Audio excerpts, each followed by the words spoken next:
Good morning, student. Welcome to the mathematics class. In this session, we will study about a chapter, circle. It is most important chapter because you will study this chapter in ninth, 10th and further classes. So this is the most important chapter according to your syllabus. So student, in this chapter, we will discuss only the properties and basic terms of circle and some examples of circle. But in the further classes, you will study in deeply about the circle. So student, first of all, what is the meaning of circle? Circle, it is the locus of all the points which are lie around a fixed point, and that fixed point is called center. So this is a fixed point and these are the equal distance about that fixed point.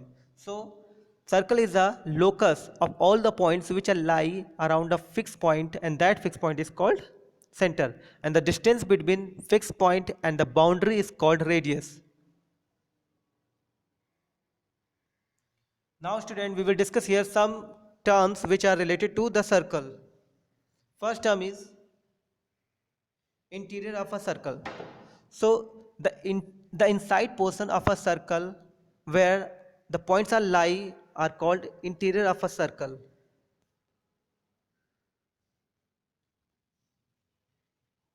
Now we will discuss here circular region.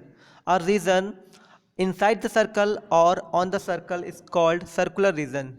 It means that if there are some points which are lie on the circle and inside the circle, so we can say that these points are lie in the circular region.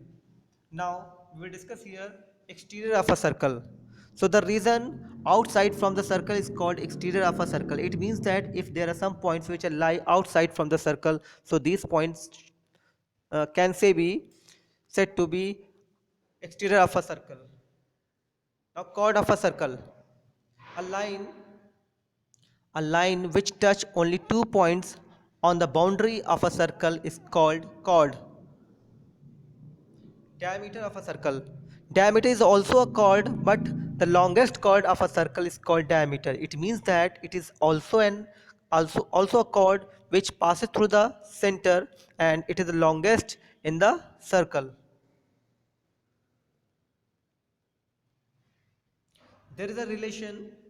There is a relation between diameter and radius. Diameter is 2 times of radius. It means that if radius is a small r, then the diameter will be 2 times of small r.